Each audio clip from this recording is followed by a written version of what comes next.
नमस्कार दोस्तों। कुछ ख्वाब, चंद उम्मीदें। बीच बीच में थोड़ा थोड़ा अंतराल हो जाता है और थोड़ी सी अनुपस्थिति दर्ज हो जाती है और फिर लौटता हूँ और फिर इस कार्यक्रम को शुरू करता हूँ। जिंदगी की अपनी व्यस्तताएं होती हैं, जिंदगी के अपने तौर तरीके होते हैं और उन सब के बीच में इन चीजों के लिए समय निकालना और पहले किताब को पढ़ना, फिर उसे उस किताब को समझना। अ, क्योंकि मेरी ऐसी प्रक्रिया रही है कि अगर किसी किताब पर मुझे चर्चा करना है, किसी किताब पर मुझे बात करना है, तो कम से कम 2 बार या 3 बार उस किताब को ज़रूर पढ़ता हूँ, ताकि उस किताब को अच्छी तरह से समझ सकूँ। उस किताब के अंदर क्या कहने की कोशिश की गई है, उसे गुन सकूँ और उसके बाद उस पर बात कर सकूँ। आज एक और किताब पर चर्चा करने के लिए मैं उपस्थित हूँ।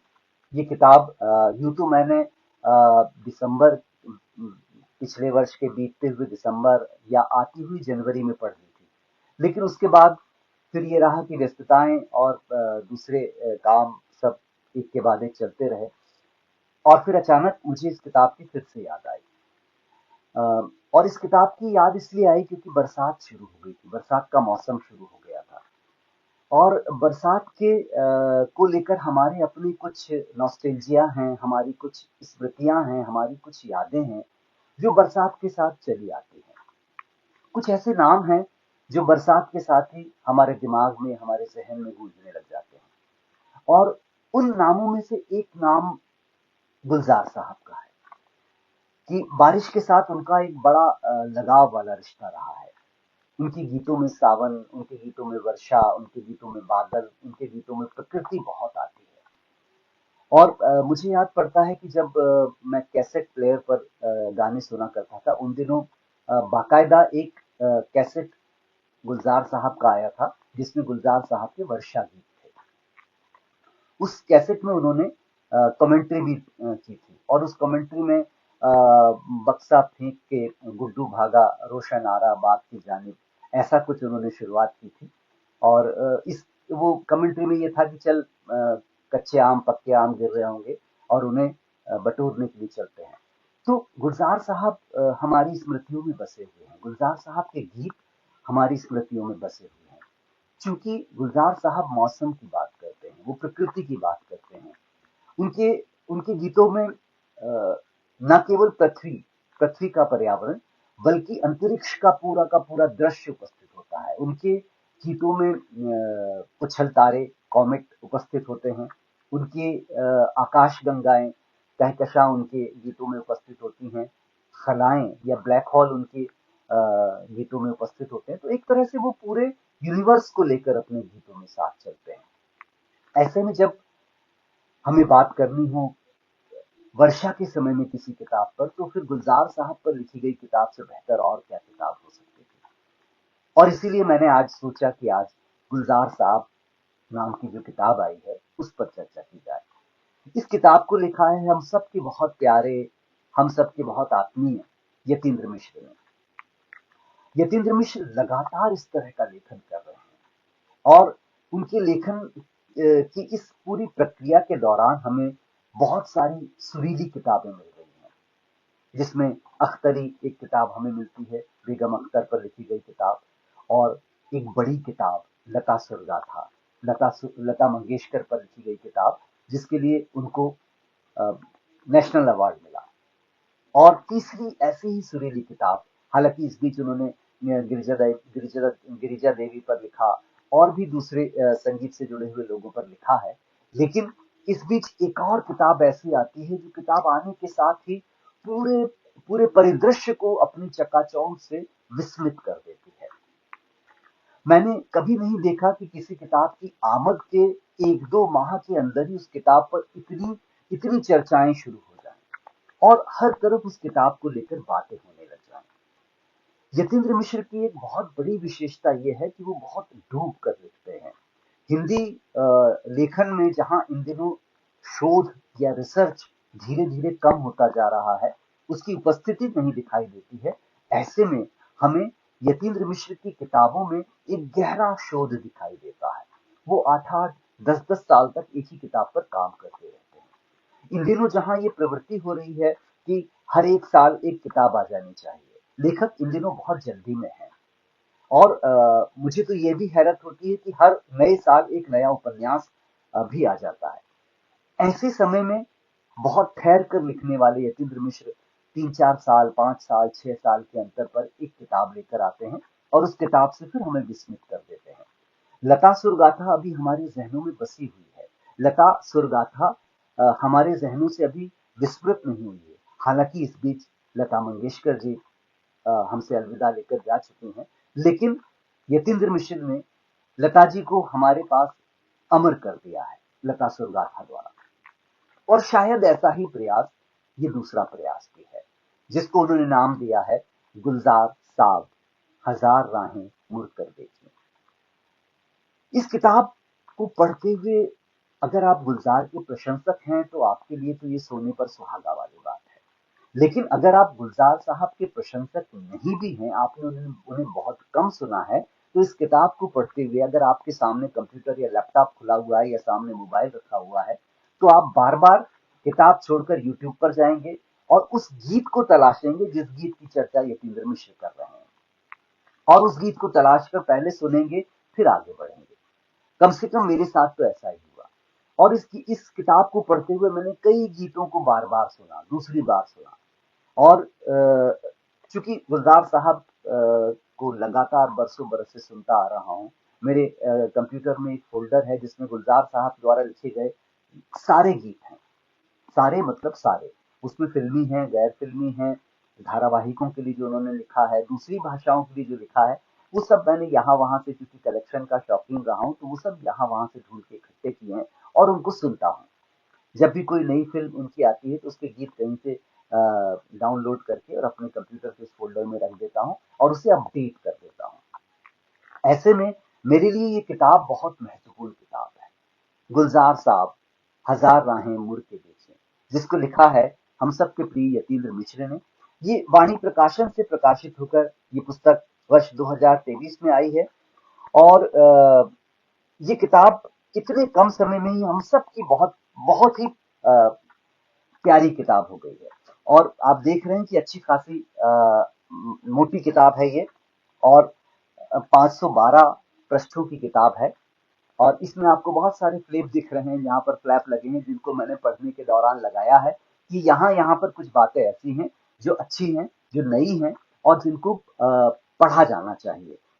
मैं अपने संदर्भ ग्रंथों की किताब, जैसे अभी ये संदर्भ ग्रंथ है, ये कोई किताब नहीं है, ये एक तरह का संदर्भ ग्रंथ है, तो मैं अपने संदर्भ ग्रंथों में इस तरह के फ्लैप लगा कर रखता हूँ।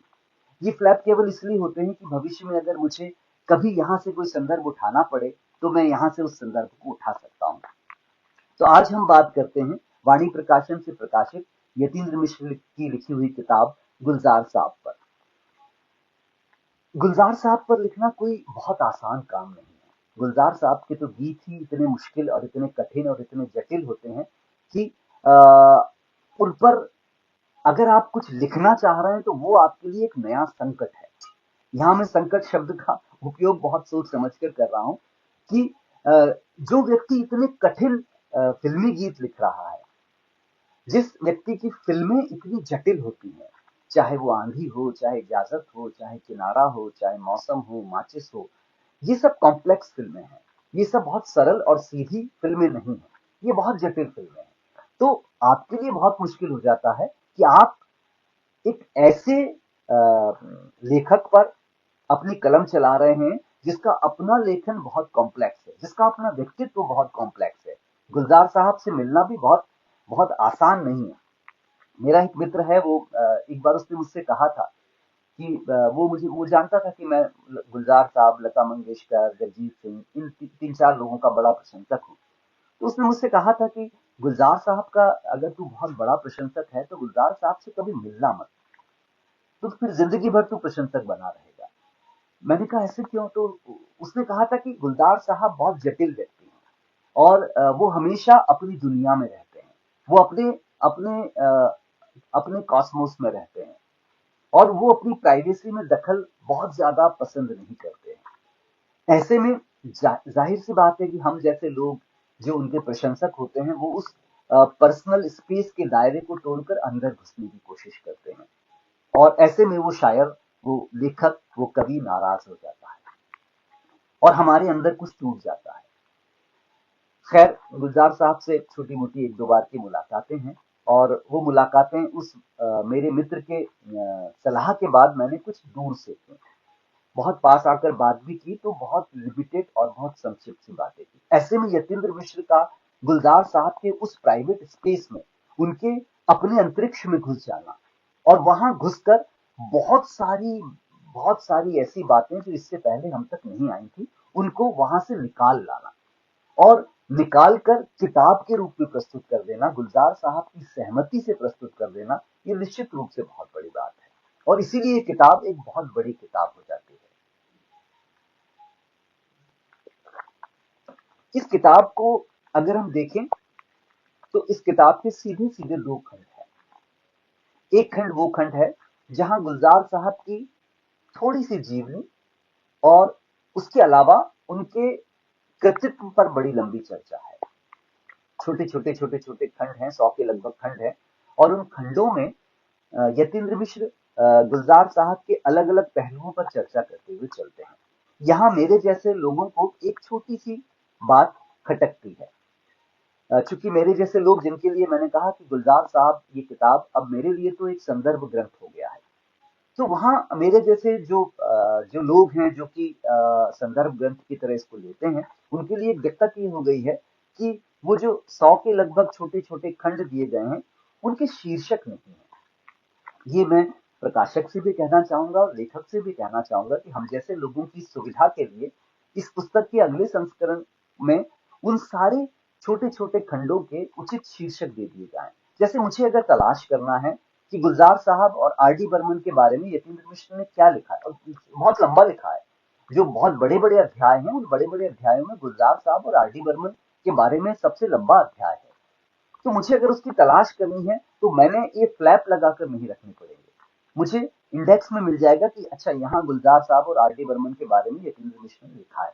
तो एक छोटा सा मेरा अनुरोध है, एक छोटी सी मेरी सलाह है, अगर प्रकाशक और लेखक दोनों को ये बात पसंद आए तो अगले संस्करण में, और जाहिर सी बात है इस किताब के कई कई संस्करण होने होंगे, अभी तक हो चुका होगा शायद एक आध और संस्करण, तो अगले संस्करण में इस किताब के खंडों पर छोटे छोटे शीर्षक दे दिए जाएं, ताकि इसको संदर्भ ग्रंथ के रूप में उपयोग करते समय हम जैसे लोगों को कोई परेशानी ना आए।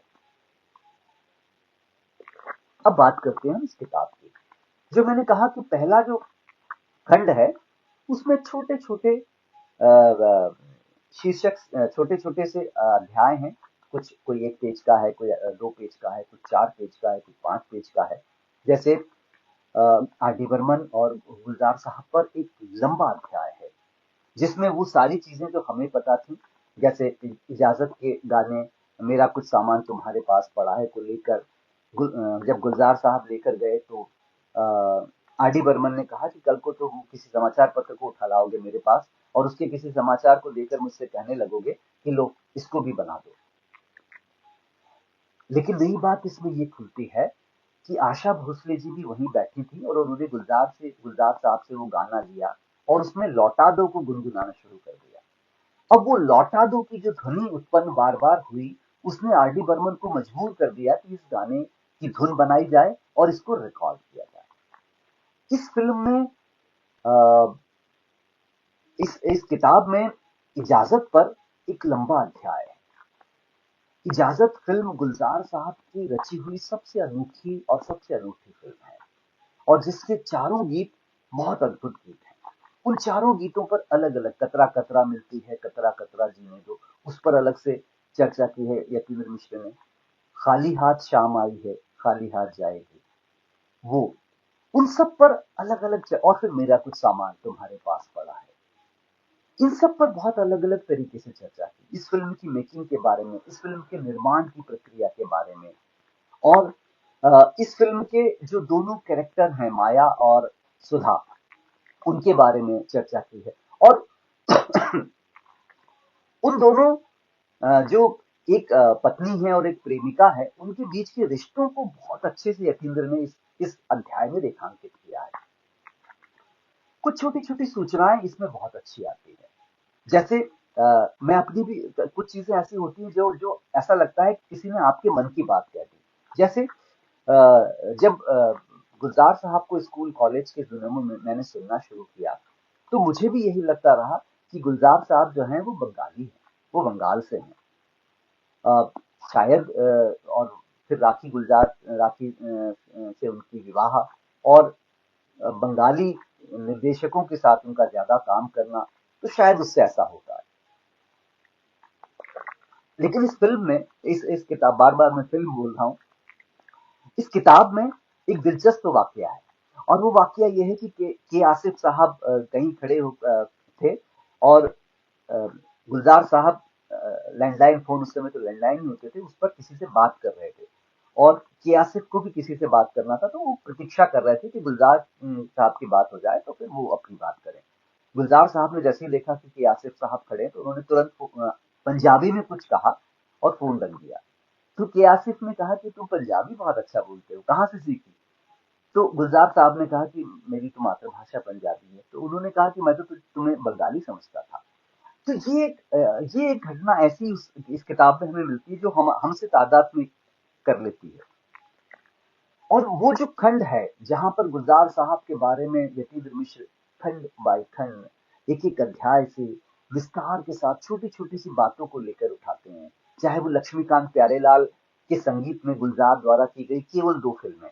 एक समय जब लक्ष्मीकांत प्यारेलाल का परचम हिंदी फिल्म संगीत में लहरा रहा था, उस समय गुलजार साहब ने केवल उस समय एक ही फिल्म की, और उसके कई दिनों बाद फिर एक और फिल्म की, पहले पलकों की छांव में, और फिर उसके बाद में गुलामी। और गुलामी फिल्म में अमीर खुसरो की प्रसिद्ध रचना जिहाले मिस्की से वो मुखड़ा उठा लिया था, और उसको किस तरह से गीत में ढाला था। तो ये छोटी छोटी बातों की इस किताब में बहुत बहुत दिलचस्प तरीके से चर्चा की है। यतीन्द्र मिश्र के पास संगीत को के बारे में लिखने की अपनी एक बहुत विशिष्ट भाषा है।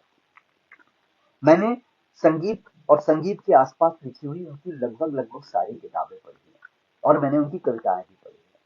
मैं ये कह सकता हूँ कि जो उनकी कविताओं में जो भाषा होती है, और जब जब वो संगीत पर बात करते हैं, तो वो बहुत अनूठी और बहुत विलक्षण भाषा में बात करते हैं।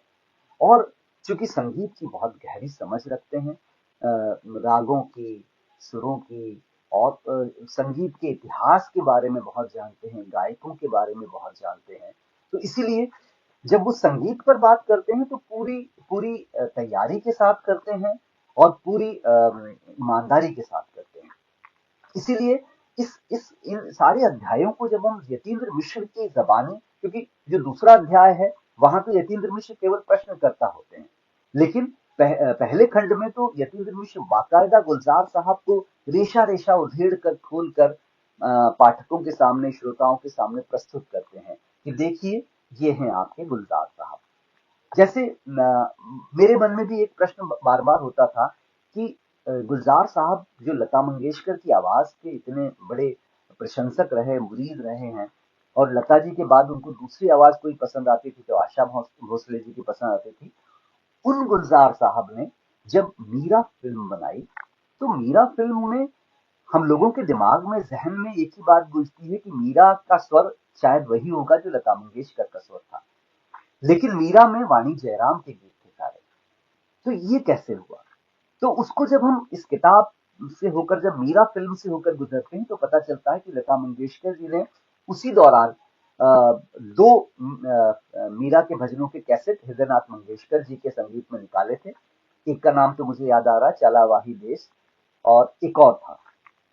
तो वो उनका ये कहना था कि मैं मीरा को गा चुकी हूँ, और मैं यहाँ जब गाऊंगी तो दोहराव लगेगा, तो आप किसी नई गायिका से गवाएं। बाद में रविशंकर, पंडित रविशंकर संगीत देने आ गए। उसके बावजूद भी लता मंगेशकर जी राजी नहीं हुई, और आखिरकार वाणी जयराम ने उन गीतों को गाया। तो इस तरह के बहुत सारे प्रसंग इसमें आते हैं। और उनके निर्देशन में बनी हुई पहली फिल्म मेरे अपने का भी जिक्र आता है, जब जीपी सिप्पी उनसे कहते हैं कि इस फिल्म में जो बूढ़ी औरत का किरदार है, जो इस फिल्म का सेंटर पॉइंट है, जिसके आसपास पूरी फिल्म घूमती है, उसमें निम्मी को ले लीजिए। तो गुलजार साहब कहते हैं कि नहीं, मेरे दिमाग में मीना कुमारी है, और मैं इसमें मीना कुमारी को ही लेना चाहूंगा। तो वो इसलिए मीना कुमारी आती है और मीना कुमारी जी की वो एक बड़ी और यादगार फिल्म हमें मिलती है। गुलजार साहब का मीना कुमारी जी के प्रति एक लगाव हमेशा से रहा है। उन्होंने मीना कुमारी जी की जब गजलें कैसेट फॉर्म में आई थी तो वो गुलजार साहब के कारण ही आ पाई। ऐसे ही एक और रोचक प्रसंग हमें हमारे सामने आता है कि गुड्डी फिल्म में पता ये चला कि पहले मीरा का भजन उसके साथ उस फिल्म का अंत हो रहा था, पिया बिन कैसे जिऊंगी। लेकिन गुलजार साहब और कुछ लोग जब फिल्म को देखने गए, पहला शो देखने गए, तो उस गाने, उस भजन को लेकर दर्शकों ने उसको उतने अच्छे से स्वीकृत नहीं किया। तो फिर से रीशूट किया गया और आखिर में मधुमती का गाना आजा रे परदेसी, मैं तो कब से खड़ी इस बार को जोड़ा गया। इस तरह के बहुत सारे दिलचस्प किस्से इसमें हैं। लेकिन हम उन संगीतकारों के बारे में भी इसमें बातें सुनते हैं। आर डी बर्मन के बारे में हम सुनते हैं।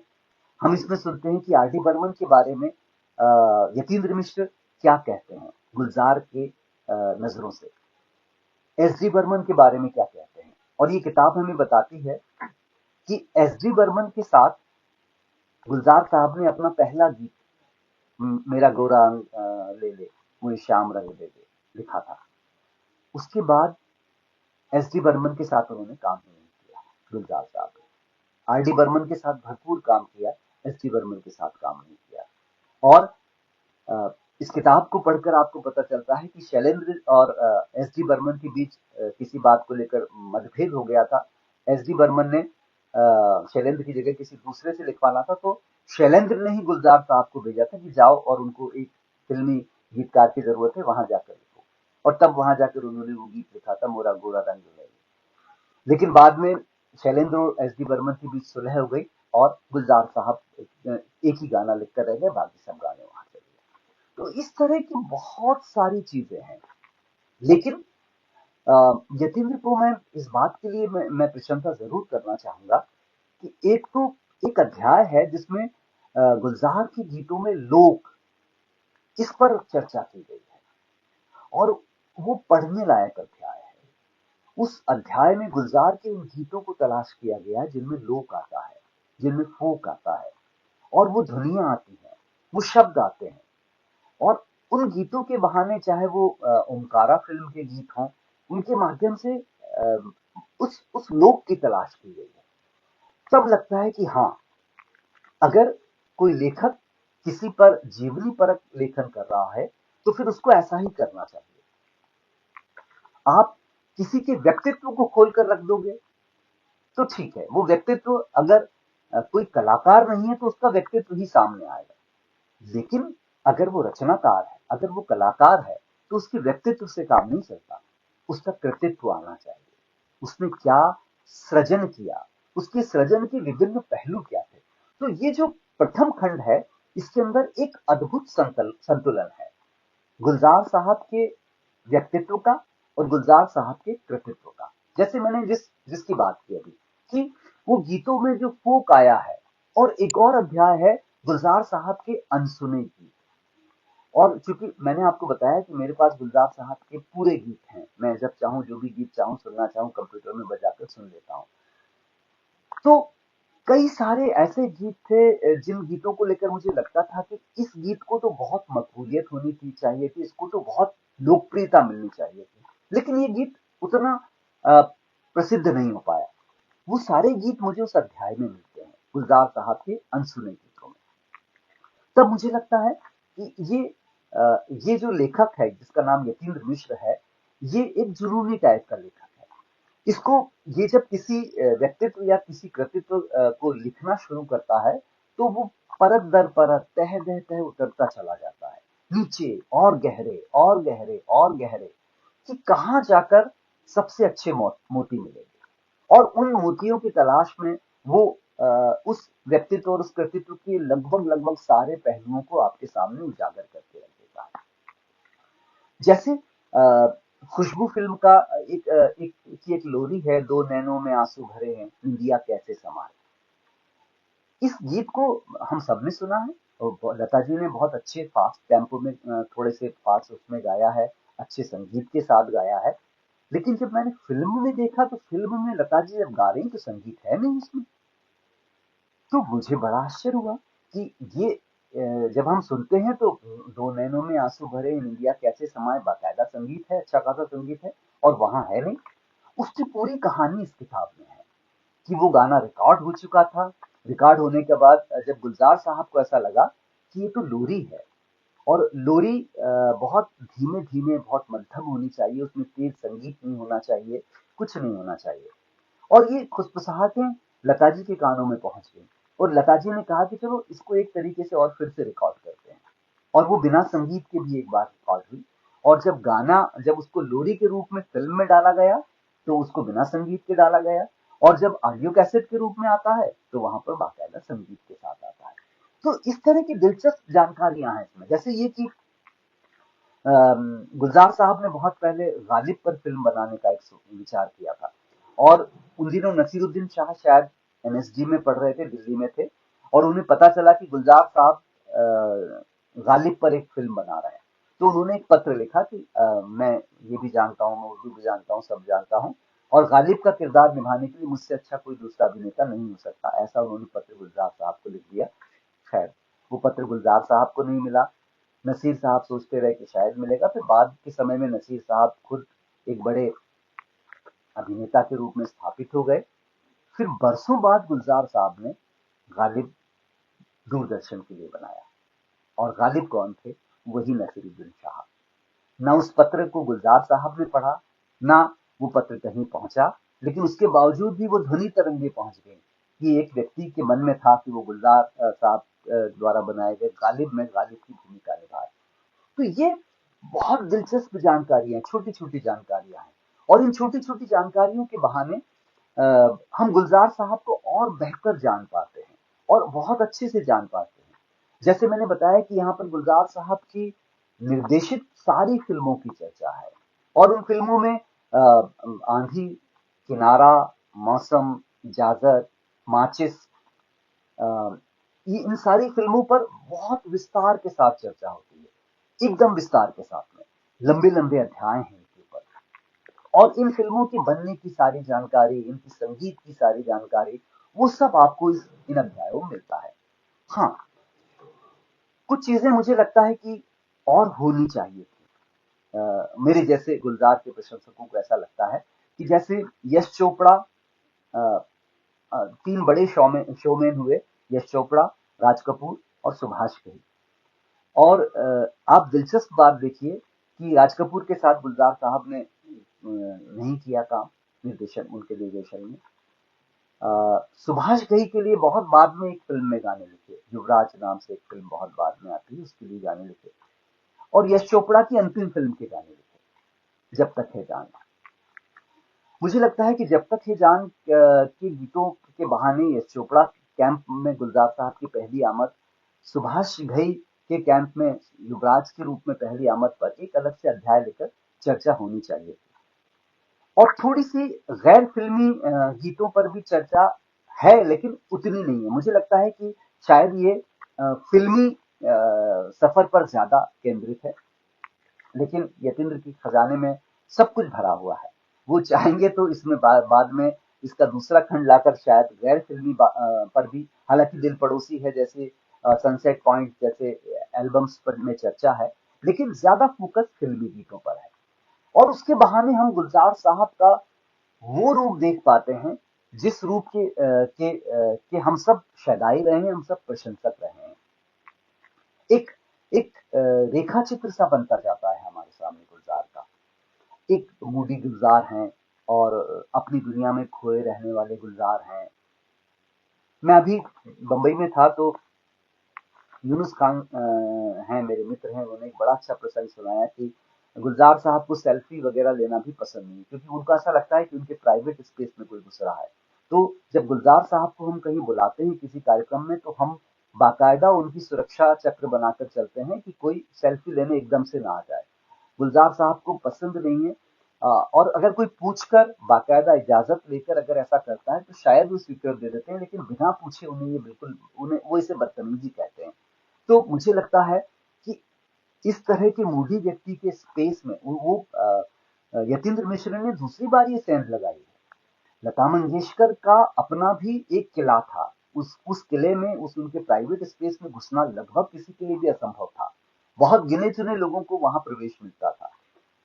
वो वहां घुसते हैं, चक्रव्यूह को भेदते हैं, वहां घुसते हैं और बाकायदा वहां से लता मंगेशकर पर लिखी गई सबसे बड़ी किताब निकाल लाते हैं, इंटरव्यू के शक्ल में, साक्षात्कार के शक्ल में। फिर वो उसके बाद दूसरे ऐसे अभेद्य किले में की तरफ जाते हैं, गुलजार साहब नाम के, और उसको तोड़ते हैं, अंदर घुसते हैं और वहां से ये गुलजार साहब हजार राहें मुड़कर देखी जैसी एक बड़ी किताब ले आते हैं। और इस किताब के पहले खंड में वो बाकायदा ये बताने की कोशिश करते हैं कि मैंने गुलजार साहब के बारे में सब कुछ जाना है, पहले से पढ़ा है। जैसे इस किताब में कहीं गुलजार साहब खुद कहते हैं कि मुझसे कोई कह रहा था कि मैं आपका बड़ा प्रशंसक हूँ, आप कि आपसे एक साक्षात्कार लेना चाहता हूँ, तो गुलजार साहब ने वही खड़े खड़े उससे पूछा कि मेरी लिखी हुई कोई 2 किताबों के नाम बता दो, अगर मेरे इतने बड़े प्रशंसक हो तो वो आदमी पुखराज के अलावा दूसरी किताब का नाम नहीं बता पाया। पुखराज उनकी बहुत लोकप्रिय किताब है, तो जाहिर सी बात है सबको याद है, लेकिन वो दूसरी किताब का नाम नहीं बता पाया। इस किताब का पहला खंड लिखते समय यतीन्द्र मिश्र पूरी तैयारी बताते हैं अपनी, कि मेरे पास गुलजार साहब पर किताब लिखने के लिए कितनी बड़ी तैयारी है। पिछली जो 20वीं सदी थी, 20वीं सदी का आखिरी का जो 50 साल का या आखिरी के 40 सालों का समय है, और नई सदी का ये शुरुआती जो 25 साल का समय है, इस 70-75 साल के समय में गुलजार पूरे समय उपस्थित हैं और इस पूरे समय की पड़ताल ये पहला खंड करता है और बहुत अनोखे तरीके से करता है। दूसरा खंड है गुलजार साहब से लंबी बातचीत। मुझे इस खंड को पढ़ते हुए ये आश्चर्य हमेशा होता रहा कि कैसे इस मूडी इंसान के साथ इतना पास पहुंचकर इतनी लंबी बातचीत निकलवा ले जाना, और जिस बातचीत में हर पहलू उजागर होता चला गया, हर एक पहलू पर बात हो रही है। गुलजार साहब को घेर घेर कर वो प्रश्न पूछ रहे हैं, चाहे वो लता मंगेशकर और आशा भोसले की तुलना हो कि आप क्या समझते हैं इन दोनों के बारे में। गुलजार साहब हालांकि बच नहीं करते, या फिर ये कहना कि लता मंगेशकर के गीत अगर आशा ने गाए होते और आशा के गीत लता जी ने गाए होते तो क्या फर्क आता। तो प्रश्न बहुत तीखे हैं, प्रश्न बहुत सुचिंतित प्रश्न है, और बार बार गुलजार साहब जैसे अनुभवी व्यक्ति को उन प्रश्नों के उत्तर तलाशने में मेहनत करनी पड़ती है और प्रयास करने पड़ते हैं। कहीं कहीं प्रश्न छोड़कर भी वो निकल जाते हैं। इससे पता चलता है कि ये लेखक कितनी तैयारी के साथ मैदान में उतर रहा है, गुलजार साहब के बारे में कितनी जानकारियां लेकर वो वहां पहुंच रहा है। तो शायद तभी इस किताब के पहले पेज पर या दूसरे पेज पर गुलजार साहब ने जो लिखा है वो मैं पढ़ के जरूर बताना चाहूंगा।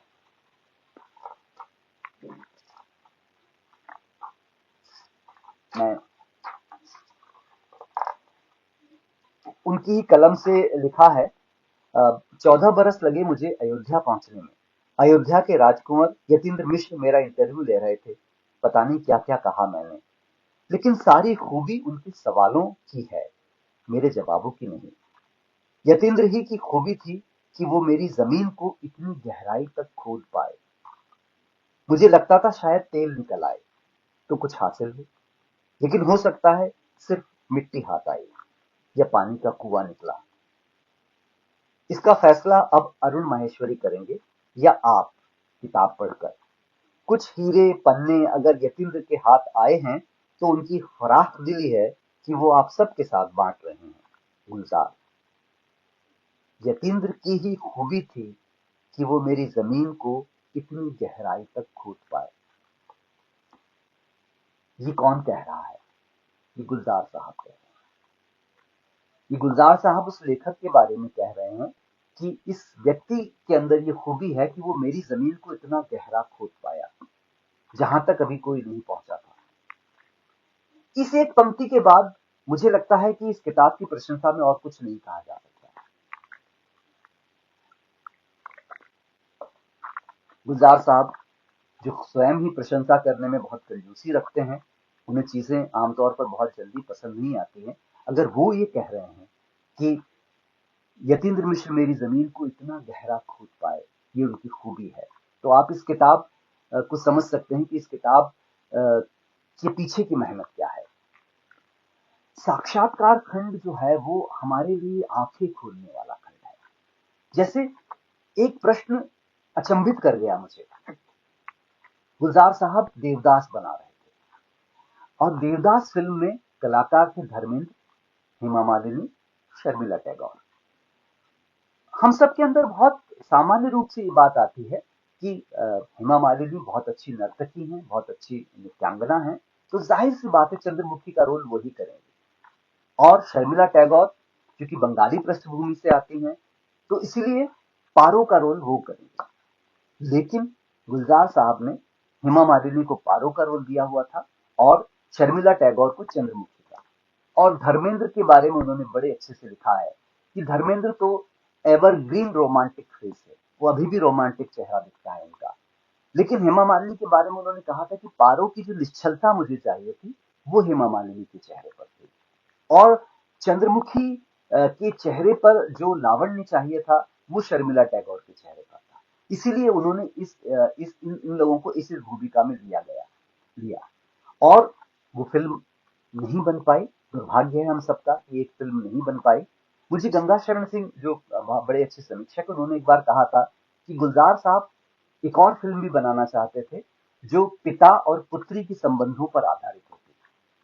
और उन्होंने कहा था कि गुलजार साहब हमेशा उस फिल्म को बनाना सोचते रहे लेकिन बना नहीं पाए। ठीक उसी तरह जैसे देवदास को लेकर बहुत सारा काम हो चुका था, संगीत रचा जा चुका था, और कुहू कुहू बोली कोयलिया एक बड़ा बहुत सुंदर बहुत मधुर गीत है जिसको हम सुनते हैं, यूट्यूब पर उपलब्ध होता है, उसको सुनते हैं। उसका भी एक और बहुत दिलचस्प प्रसंग इस किताब में आता है कि उस गाने की रिकॉर्डिंग के समय लता मंगेशकर ने गुलजार साहब से पूछा कि इस गाने के बीच में एक सरौली शब्द आता है, ये सरौली क्या है? तो गुलजार साहब ने उन्हें उत्तर दिया कि ये एक आम की प्रजाति है जो बहुत मीठी होती है। तो लता जी ने कहा कि हाँ, ये आपने सही बताया, अब मुझे पता है कि इस शब्द को उच्चारण करते समय कितना मीठा करना है ताकि लोगों को लगे कि ये सरौली आम के बारे में बात हो रही है। कितने गुणी लोग हमारे साथ थे। हम हम सौभाग्यशाली हैं कि हम इन सब की कलाओं के साथ रहे।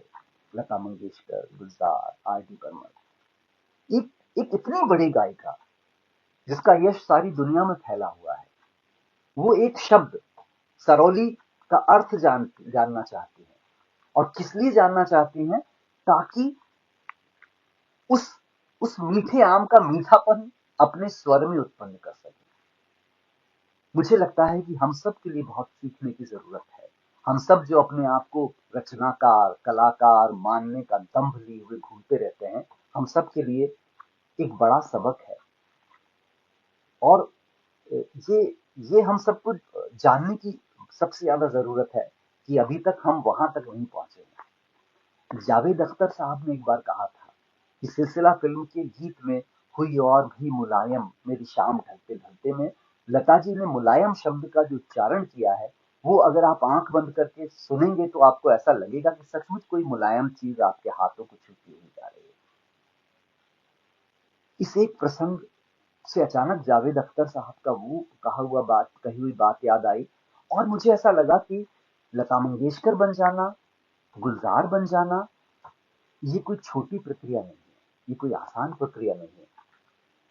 इसके पीछे बरसों का धैर्य, बरसों की मेहनत, बरसों की लगन, तपस्या और हमेशा सीखते रहने की इच्छा बनी रहती है। शुक्रिया यतीन्द्र मिश्र को कि ऐसी छोटी छोटी जानकारियां हम तक पहुंचाई उन्होंने। इस पूरे साक्षात्कार में गुलजार दिलीप कुमार पर बात करते हैं और विभाजन पर बात करते हैं, भारत पाकिस्तान विभाजन पर बात करते हैं। गुलजार साहब के अंदर एक छटपटाहट है, एक बेचैनी है, और वो वो चाहते हैं कि उनको कोई ऐसा इरेजर मिल जाए, ऐसा रबर मिल जाए जिसको लेकर वो भारत और पाकिस्तान के बीच में खिंची हुई उस लाइन को मिटा दें। पाकिस्तान के दीना गांव से चलकर आया हुआ संपूर्ण सिंह कालरा जो भारत आकर गुलजार बन जाता है, वो चाहता है कि उस पूरे विभाजन की उस दोषी उस रेखा को मिटा दिया जाए। और यतीन्द्र मिश्र लगातार उनसे प्रश्न करते हैं विभाजन को लेकर, और वो बार बार उसके उत्तर देते हैं। विभाजन के बाद की दिल्ली, और दिल्ली का रोशनारा बाग, और वहां उनका बचपन, और बचपन के साथ पिता का उनका संबंध, उन सब पर विस्तार से चर्चा होती है। और उसी दौरान फिर फिल्मों के बारे में चर्चा होती है। एस.डी. बर्मन पर बात होती है, दिलीप जी पर बात होती है, दिलीप कुमार पर बात होती है। लता मंगेशकर और आशा भोसले को लेकर बार बार यतीन्द्र मिश्र उनसे प्रश्न करते हैं। जैसे इजाजत फिल्म का एक भी गीत लता मंगेशकर ने नहीं गाया था, वो सारे गीत आशा भोसले की आवाज में थे। आंधी फिल्म में सारे गीत लता मंगेशकर की आवाज में थे। तो ये गुलजार साहब की दो पसंद जो थी, इनके बीच में उनका पूरा संगीत चलता रहता है। और उसके बाद में आर डी बर्मन का आकर जोड़ना, आर डी बर्मन पर वो बहुत लंबी बात करते हैं। और जब गुलजार साहब से उनके पसंदीदा गीतों के बारे में पूछा जाता है कि आपका सबसे पसंदीदा गीत कौन सा है, तो वो लता मंगेशकर के बारे में तो साफ मना कर देते हैं कि लता का कोई एक गीत कैसे पसंद किया जा सकता है। लता के बारे में तो मुझे अगर बताना होगा तो पूरी सूची बताऊंगा। लेकिन फिर भी जब बहुत पूछने पर वो उनके सर्वकालिक पसंदीदा गीत में से एक गीत को चयन करने का यतीन्द्र पूछते हैं, तो महल फिल्म का गीत, घबरा के जो हम सर को टकराएं तो अच्छा हो, राजकुमारी जी के आवाज में गाया हुआ गीत, उसकी बात करते हैं कि वो उनका सर्वकालिक पसंदीदा गीत है। इस साक्षात्कार में इजाजत फिल्म पर लेकर भी लंबी चर्चा होती है, और उसकी मेकिंग को लेकर चर्चा होती है। गुलजार साहब के साथ उन गीतों को लेकर चर्चा होती है, जैसे कतरा कतरा मिलती है, कतरा कतरा जीने दो में आर डी बर्मन साहब को ये कतरा कतरा का जो शब्द युग मारा था, वो इन्हें पसंद नहीं आ रहा था। वो उनका उनका कहना था कि ये बहुत गलत तरीके से उठ रहा है। लेकिन गुलजार साहब उस पर अड़े रहे, और आखिरकार हमें एक बेमिसाल गीत मिलता है, कतरा कतरा मिलती है, कतरा कतरा जीने दो।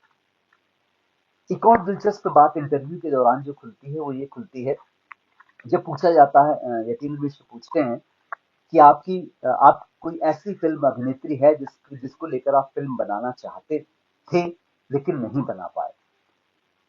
तब गुलजार साहब नाम लेते हैं स्मिता पाटिल का। एक छोटी सी पारी खेल कर गई एक बड़ी अभिनेत्री स्मिता पाटिल। कहते हैं कि वो उनके साथ मैं एक फिल्म करना चाहता था, लेकिन उन्होंने मुझे इसका समय ही नहीं दिया।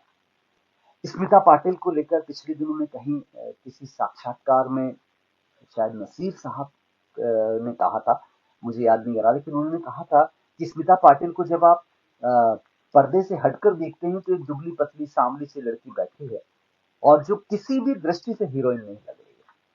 लेकिन वो जैसे ही कैमरे के सामने वो लड़की आती है, तो पूरा पर्दा केवल स्मिता पाटिल को दिखाता है, और कोई दिखाई ही नहीं देता। और हमने भी महसूस किया कि वो जिस पर्दे पर अमिताभ बच्चन के साथ शक्ति और नमक हलाल में खड़ी होती हैं, वहां भी स्मिता पाटिल दिखती है। तब गुलजार साहब का ये कहना कि मैं स्मिता पाटिल को लेकर एक फिल्म बनाना चाहता था। अभिनेता के रूप में पूछे जाने पर वो बहुत दिलचस्प नाम लेते हैं, सरोद वादक अमजद अली खान का। निश्चित रूप से हमने हमने सबने अमजद अली खान साहब को देखा है, और उनकी सुंदरता के हम सब बड़े प्रशंसक रहे, बड़े मुरीद रहे। लेकिन गुलजार साहब भी उनकी उस लावण्य के प्रशंसक, उसके मुरीद रहे हैं, और उनको हीरो बनाना चाहते थे किसी फिल्म में। ये बड़ी दिलचस्प बात है, और मुझे लगता है कि अभी भी किया जा सकता है। अमजद अली खान अभी भी उतने ही सुंदर लगते हैं, अभी भी उतने खूबसूरत लगते हैं। तो शायद हो सकता है कि आने वाली किसी फिल्म में वो हमें नजर आए। इस फिल्म में इस किताब में मीरा पर चर्चा है। इन साक्षात्कारों में मीरा पर चर्चा है, सूर पर चर्चा है, कबीर पर चर्चा है, नानक पर चर्चा है, और इनके बहाने उस पूरे युग की चर्चा की गई है जिस युग में कुछ बहुत अद्भुत सा रचा जा रहा था। और वो अद्भुत सा भक्ति संगीत, भक्ति गीत था, भक्ति काव्य था, या दर्शन काव्य था, या अध्यात्म था। उन सब के बहाने से यतीन्द्र मिश्र ने गुलजार साहब के साथ बैठकर उस पूरे युग की पड़ताल करने की कोशिश की है कि उस दौर में क्या रचा जा रहा था, क्या लिखा जा रहा था। ये जो प्रश्न है, जो जिन प्रश्नों से ये इसका इतना हिस्सा जो है वो पूरा का पूरा इन प्रश्नों से भरा हुआ है, और इन प्रश्नों में आपको सब तरह के प्रश्न मिल जाएंगे। इन सारे प्रश्नों में गुलजार साहब, कुछ एक प्रश्न ऐसे हैं जिसमें वो शायद बच के निकल जाते हैं, और एक संक्षिप्त सा उत्तर देकर कतरा के निकल जाते हैं, लेकिन ज्यादातर में वो उत्तर देते हैं और लंबे लंबे उत्तर देते हैं, बहुत लंबे लंबे उत्तर विस्तार के साथ चर्चा करते हैं। जैसे एक लेकिन फिल्म जो लता मंगेशकर ने जिसका निर्माण किया था, गुलजार साहब ने जिसका निर्देशन किया था, उस फिल्म को बनाने की इसके अंदर उसकी भूमिका पूरी नजर आती है कि लता जी चाहती थी कि वो मुझे लगता है 90 का दशक था, 90 का शुरुआती दशक था, 90-91 की बात है, जब हिंदी फिल्मों का संगीत का स्वर्ण युग बीत चुका था और एक कान फोड़ू संगीत सब तरफ आ गया था और वही प्रचलन में था। उस दौर में लता मंगेशकर चाहती थी कि कोई ऐसी फिल्म आए जिसमें ऐसे गाने हों जिन गानों में मधुमती फिल्म जैसे गीतों की गूंज हो और सारे गीत जो हों वो ऐसे हों जो कि लोकप्रिय हों और साथ में बहुत कर्णप्रिय भी हों। तब गुलजार साहब और लता जी ने मिलकर लेकिन फिल्म की भूमिका रची और फिर हमारे सामने एक महान निर्देशक, संगीत निर्देशक हृदयनाथ मंगेशकर के संगीत में रचा हुआ वो संगीत आया जिसको हम आज भी पसंद करते हैं। सुरमई शाम इस तरह आए, यारा सीली सीली बिरहा की रात का जलना, केसरिया बालमा, और ये सब गीत आज तक हमारे जहन में बसे हुए हैं। और इस फिल्म के बहाने गुलजार साहब साक्षात्कार में याद करते हैं सुनील गावस्कर को कि सुनील गावस्कर के वो जबरदस्त प्रशंसक रहे हैं और सुनील गावस्कर की सेंचुरी जब बनती थी तब उनके घर एक पार्टी होती थी। कुछ अंतरंग मित्रों को पता था कि आज गुलजार साहब के घर पार्टी होगी क्योंकि आज सुनील गावस्कर की सेंचुरी बनी है। और सुनील गावस्कर की दूसरी बड़ी प्रशंसक, क्रिकेट की भी बड़ी प्रशंसक लता मंगेशकर थी। तो इन दोनों ने मिलकर तय किया था कि लेकिन फिल्म का जो मुहूर्त शॉट है वो सुनील गावस्कर के द्वारा दिया जाएगा और मुहूर्त क्लैप और मुहूर्त शॉट के लिए सुनील गावस्कर को बुलाया गया था। ये बहुत रोचक जानकारियां इस पूरे साक्षात्कार में खुलकर सामने आती हैं। इस पूरे साक्षात्कार में हमें गुलजार साहब कई जगह इस बात को कहते हैं यतीन्द्र मिश्र से कि आपको शायद मेरे बारे में मुझसे ज्यादा जानकारी है, आपके प्रश्न जिस तरह से आ रहे हैं। तो मुझे लगता है ये वो तैयारी है, ये वो एक प्रिपरेशन है जिसको लेकर एक साक्षात्कारकर्ता एक साक्षात्कार करने वाले के पास आता है। मुझे याद पड़ता है, इससे जुड़ी हुई घटना नहीं लेकिन मुझे याद पड़ता है, मैं हरियाणा के यमुनानगर में कहीं था और दिल्ली के बड़े लेखक और हंस के संपादक राजेंद्र यादव जी भी उस कार्यक्रम में थे और कुछ पत्रकार उनका साक्षात्कार लेने आ गए और उस साक्षात्कार करने वाले पत्रकार ने पहला ही प्रश्न पूछा, सर आपका नाम बताइए। और राजेंद्र यादव वहां से उठकर चले गए। तो मुझे लगता है कि ये उस तमीज को सिखाने की प्रक्रिया राजेंद्र यादव ने की थी कि आप अगर मेरा साक्षात्कार लेने आ रहे हो तो मेरे बारे में जानकर आइए। इस साक्षात्कार को पढ़कर, जो एक लंबा साक्षात्कार है, लता सुरगाता जितना बड़ा तो नहीं है लेकिन काफी बड़ा साक्षात्कार है, लेकिन इस पूरे साक्षात्कार में यतीन्द्र मिश्र की तैयारी दिखती है, उनका प्रिपरेशन दिखता है कि वो मुझे लगता है कि इसमें से ये जितना बड़ा साक्षात्कार यहाँ आया है, इतना ही बड़ा साक्षात्कार अभी यतीन्द्र के ऑडियो रिकॉर्ड्स के पास में उनकी पन्नों में, कागजों में कहीं अभी और सुरक्षित होगा। जो यहाँ छूट गया होगा, जिसको इसमें नहीं दिया गया होगा, वो और भी शायद भविष्य में आने की एक संकेत मिलते हैं, क्योंकि कहीं कहीं मुझे लगता है कि किसी प्रश्न के प्रति प्रश्न की संभावना थी लेकिन वो प्रश्न छूट गया है, तो शायद उसको हटा दिया गया होगा। तो इस तरह, क्योंकि किताब की अपनी सीमा होती है, प्रकाशक की अपनी सीमा होती है। अब ये किताब खुद ही अभी इतनी इतनी 500 से ऊपर पेजों की बन चुकी है और 1000 के आसपास कीमत की आ चुकी है। तो प्रकाशक को भी ये लगता है कि किताब का साइज उतना हो कि कम से कम पाठक को खरीदने में दिक्कत ना आए।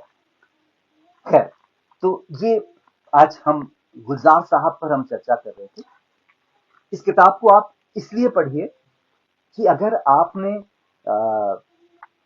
60, 70, 80, 90 का दशक, वो पूरा का पूरा 20वीं सदी के आखिरी 40 सालों में अगर आप रहे हो, आप संगीत के साथ जुड़े हो, आप फिल्मों के साथ जुड़े हो और आपने रेडियो से सुना हो, रेडियो के बाद रिकॉर्ड प्लेयर सुना हो, उसके बाद कैसेट प्लेयर सुना हो, उसके बाद सीडी प्लेयर सुना हो, फिर आजकल यूट्यूब पर अगर गाने सुन रहे हैं। ये पूरी जो जनरेशन चेंज होती हुई चली आ रही, जो रेडियो से यूट्यूब तक आ गई है, इसमें एक स्थायी कुछ चीजें हैं। उन स्थायी चीजों में गुलजार साहब हैं, लता मंगेशकर हैं, किशोर कुमार हैं, जगजीत सिंह हैं। ये सब स्थायी भाव के रूप में परिवर्तित होते हुए चले आ रहे हैं, अपने आप को बदलते हुए चले आ रहे हैं। वो गुलजार साहब जो मोरा गोरा रंग ले ले, मुझे शाम अंग दे दे, छुप जाऊंगी राखी में, मुझे पी का संग दे दे लिखते हैं, वो बाद में आकर बहुत बाद में लिखते हैं, कजरारे कजरारे तेरे काले काले नैन, या बीड़ी जलाई ले जिगर से पिया। जब वो आइटम सॉन्ग लिखते हैं तो वो आइटम सॉन्ग भी इतना इतना लेखन में इतना समृद्ध होता है कि आप उसको फुहड़ सस्ता आइटम सॉन्ग कहकर नहीं डाल सकते। उसके शब्दों को आप उसके शब्दों में उलझते हैं, और उन शब्दों के कारण ही गुलजार साहब अपने आप को पीढ़ी दर पीढ़ी बदलते हुए चले आ रहे हैं। वो कहते हैं, एक जगह उन्होंने लिखा है, इसमें इंटरव्यू देते हुए उन्होंने कहा है कि मुझे अंतरिक्ष बहुत पसंद है, मुझे अंतरिक्ष की ध्वनियां बहुत पसंद है, मुझे अंतरिक्ष में घूमते हुए पिंड बहुत पसंद है, मुझे खलाएं पसंद है, मुझे आकाशगंगा पसंद है, मुझे पुच्छल तारा या कॉमेट पसंद है। और उन्होंने ये भी उस साक्षात्कार में कहा है कि मैं नासा द्वारा जारी किए गए जो पत्र होते हैं, शोध पत्र होते हैं, वो नियमित रूप से पढ़ता हूँ कि अंतरिक्ष में कहाँ क्या क्या चल रहा है। वो जो भी फोटोग्राफ नासा जारी करता है वो मैं देखता हूँ। शायद इसीलिए उनके गीतों में अंतरिक्ष बहुत होता है। आशा भोसले ने कहा है, इसके पीछे ही लिखा है कि चांद के बगैर तो तुम गाना लिख ही नहीं सकते। ये बहुत बड़ी बात है। और इसके पीछे एक और बहुत बड़ी बात, हिंदी के एक बहुत बड़े कवि केदारनाथ सिंह जी ने पूछा था गुलजार साहब से, हमको मन की शक्ति देना, क्या तुमने लिखा है गुलजार? गुलजार साहब ने उत्तर दिया, जी मैंने ही लिखा है। केदार सिंह जी ने उस पर उत्तर दिया, मुबारक, तुम्हारा काम तुम्हारे नाम से आगे निकल गया है, अब और क्या चाहिए तुम्हें। निश्चित रूप से गुलजार साहब का काम उनके नाम से बहुत आगे खड़ा है, और उस आगे खड़े होने की कहानी है गुलजार साहब। इस किताब को आप पढ़ना शुरू करते हैं तो फिर आप इसे छोड़ नहीं पाते। मैंने इसका जो दूसरी बार जो पाठ किया है, इस किताब ने मुझे एक और अच्छी आदत सिखा दी। अच्छी आदत ये सिखा दी कि मैंने इस किताब को पहली बार पढ़ा था, मैंने बताया दिसंबर जनवरी में, और दूसरी बार अभी पढ़ा। अभी जब पढ़ा तो मैं सुबह उठने के बाद करीब 1 घंटे, पौने 6:30 से लेकर 7:30 तक कुछ नहीं करता था। टीवी वगैरह देख लिया, बाहर चला गया, घूम फिर लिया। इस किताब को पढ़ने के दौरान मुझे लगा कि मेरे पास वो सुबह का 1 घंटे का समय होता है जिसमें मैं इस किताब को पढ़ सकता हूँ। और मैंने इसको रोज सुबह 1 घंटे पढ़ा, और जब ये किताब का पाठ पूरा हो गया तो उसके बाद मैंने 2 किताबें और पढ़ ली, उसी उसी सिलसिले को जारी रखते हुए। तो इस किताब ने मेरी एक आदत को भी बदला है, मुझे एक नई और अच्छी आदत दी है। इस किताब को आप इसलिए भी पढ़ें क्योंकि इतनी, जो लोग कहते हैं कि आजकल बड़ी किताबों का समय नहीं रहा है, आजकल बड़ी किताबें पढ़ता कौन है, मुझे लगता है कि ये एक तरह का एक्सक्यूज है। ये आप अपने आप को बचाकर निकलना चाह रहे हैं, बचाकर निकलना चाह रहे हैं, क्योंकि आप एक इतनी बड़ी किताब नहीं लिख सकते जो कि रोचक भी हो, जो दिलचस्प भी हो। 100-125 पन्ने लिखने के बाद तथ्य आपके हाथों से छूटने लगता है, विषय आपके हाथों से खिसकने लगता है, और अंततः किताब बोझिल हो जाती है। तब इस किताब को इसलिए पढ़िए कि 500 पेजों की, लगभग 500 पेजों की ये किताब अपनी रोचकता को आखिरी पेज तक बनाए रखती है, अंतिम पेज तक बनाए रखती है। और वहां तक जाते जाते भी ये किताब एक क्षण के लिए भी ऐसा नहीं महसूस करवाती कि आप मुझे छोड़ दो। साक्षात्कार से होकर जब हम गुजरते हैं तो साक्षात्कार में हमारे अंदर उत्सुकता की वो बार बार बनी रहती है कि अब आगे क्या होगा। लता सुरगाथा, अख्तरी जैसी किताबों के बाद जब मैं यतीन मिश्र की गुलजार को पढ़ता हूँ तो मुझे लगता है कि यहाँ ये लेखक थोड़ा भाषा के मामले में और समृद्ध होकर सामने आया है, और बेहतर होकर सामने आया है। दूसरी बात, लता सुरगाथा एक लंबा साक्षात्कार थे, तो मुझे लगता है कि शिल्पगत प्रयोग भी करते हुए इस किताब का आधे से ज्यादा हिस्सा जो है वो गुलजार साहब के की जीवनी पर केंद्रित कर दिया गया है, जो निश्चित रूप से एक बहुत अच्छा कदम है। लता सुरगाथा में भी अगर ये सेक्शन होता तो वो भी इसी तरह से और एक बड़ी किताब होती, पर वो साक्षात्कार के माध्यम से एक बड़ी किताब है। लेकिन ये जो इसमें जो पहला जो खंड है जिसमें गुलजार साहब के जीवन से होकर हम गुजरते हैं, वो खंड, और फिर वहां से हम कई सारे सवाल लेकर बाहर निकलते हैं, और वो सवाल यतीन्द्र मिश्र हमारे मन से निकाल कर और गुलजार साहब से पूछते हैं दूसरे खंड में। तो इसको हम कह सकते हैं कि ये दोनों अध्याय एक दूसरे के पूरक अध्याय हैं। वाणी प्रकाशन ने इसको बहुत खूबसूरती से छापा है। गुलजार साहब के बहुत अच्छे चित्र हैं। इस कवर पर जो चित्र लगा हुआ है, इस चित्र की भी एक बड़ी कहानी है, लेकिन चूंकि वो किसी बहुत अपने ने सुनाई है, तो उसको मैं यहाँ नहीं सुनाना चाहूंगा। कुछ निजी सी बातें हैं, पर इस चित्र की और इसमें छपे हुए गुलजार साहब के चित्रों के पीछे भी एक दिलचस्प कहानी है। वो यतीन्द्र मिश्र आगे किसी समय में खुद सुनाएंगे, तो मुझे अच्छा लगेगा कि इन चित्रों की कहानी भी वो सुनाते हैं। बाकी बहुत खूबसूरती से इस किताब को तैयार किया गया है। गुलजार साहब के जो चित्र लगाए गए हैं, पूरे पूरे पेज पे जो चित्र लगाए गए हैं, बहुत खूबसूरत चित्र हैं।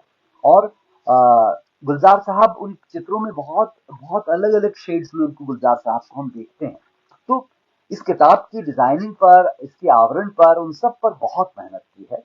एक लेखक जब पूरी मेहनत करके अपनी एक किताब को अपने प्रकाशक के हाथ में सौंपता है, तो वहां से प्रकाशक का दायित्व, प्रकाशक का काम शुरू हो जाता है।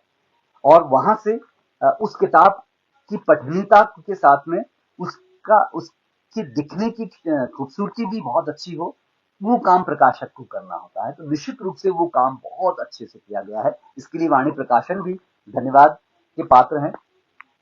किताब 500 पेजों की है। इस किताब के पीछे 10 साल की मेहनत है एक लेखक की।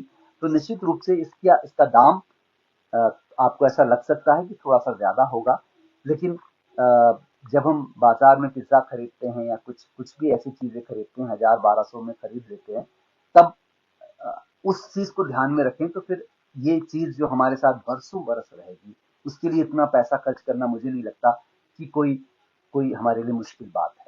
तो गुलजार साहब, हजार राहें मुड़कर देखिए, यतीन्द्र मिश्र की ये किताब है। मैं इस किताब की अनुशंसा और बहुत दृढ़ अनुशंसा करता हूं कि आप इस किताब को जरूर खरीदें और पढ़ें भी। मैंने पिछले दिनों इस पुस्तक को लेकर शायद कहीं लिख दिया था, किसी किसी सज्जन को बुरा भी लग गया था कि ऐसी किताबों को बिना पढ़े इनका रिव्यू ना करें।